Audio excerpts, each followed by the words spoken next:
देखो इस क्वेश्चन में लिखा है a person of mass m is sitting on a swing of length l and swinging with N angular amplitude theta naught.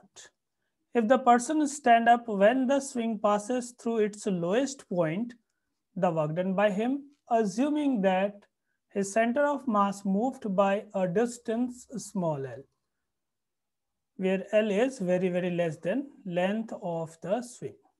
देखो हमें क्या फाइंड करना है, वर्क डन बाय पर्सन. तो सबसे पहले तो एक कॉन्सेप्ट आपको ध्यान रखना है, जब मैन अपने लोएस्ट पोजीशन पर था और फिर ऊपर आएगा तो कोई टॉर्क एक्सर्ट नहीं होगा. यहां पर है इनिशियली सेंटर ऑफ मास यहां पर कहीं मान लेते हैं, और जब मैन स्टैंड अप होगा, खड़ा होगा, उस कंडीशन में यहां पर ये जो लेंथ है सेंटर ऑफ मास, इसका एल लेंथ ऊपर चलाएगा. अब इस एक्सेस ऑफ रोटेशन से distance L minus small L ही रह जाएगा. यहां पर जो वर्क डन है, एक तो वर्क डन बाय मैन होगा, दूसरा work done by gravity. Net work done change in kinetic energy के इक्वल होगा. तो पहले हम लोग एंगुलर मोमेंटम कंजर्व करते हैं, क्योंकि इस कंडीशन में जब मैन सीधा सीधा यहां से स्टैंड अप हो रहा है, उस कंडीशन में कोई टॉर्क एक्सर्ट नहीं होगा, नेट एंगुलर मोमेंटम कंजर्व्ड रहेगा. तो हम लोग ऐसा लिख सकते हैं, अगर इनिशियल वेलोसिटी v नॉट है, m we not l is equals to m into v into l minus small l. Finally ये डिस्टेंस हो गया ना, तो वेलोसिटी बदल जाएगी. अब ये फाइनल वेलोसिटी v है, ये v नॉट इनिशियल वेलोसिटी है. v की वैल्यू हम लोग यहां से लिख सकते हैं v not l by l minus small l. अब हम लोग वर्क एनर्जी थ्योरम यूज करते हैं. Work done by man plus work done by gravitational force is equals to change in kinetic energy. Work done by man यही find करना है. Work done by gravitational force minus m ji l. Change in kinetic energy half M v square minus half M we not square. ये initial kinetic energy है और ये final kinetic energy.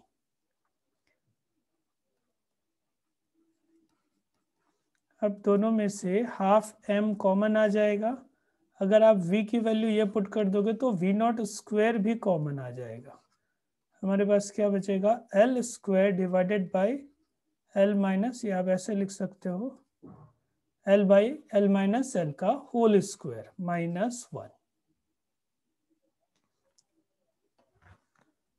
देखो work done by man minus m ji l is equals to half M we not square.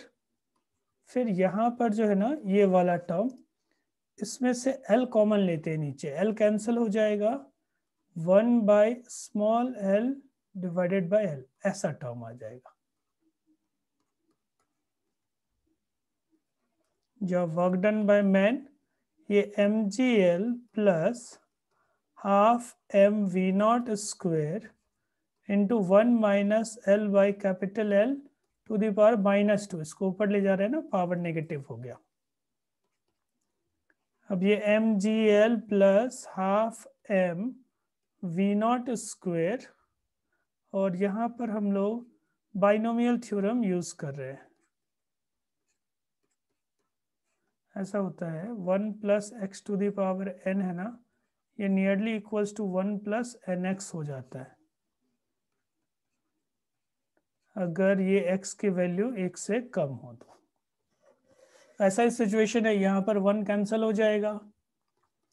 क्या result आएगा, M G L. ये अलग concept है, इस कॉन्सेप्ट का यहाँ पर हमने यूज किया है, binomial theorem. Half M we not square into 2l by capital L. ये 2 से ये 2 कैंसिल हो जाएगा. अब ऐसे लिख सकते हैं ना, m यहाँ पर V not square, V naught को a इंटू ओमेगा लिखते हैं.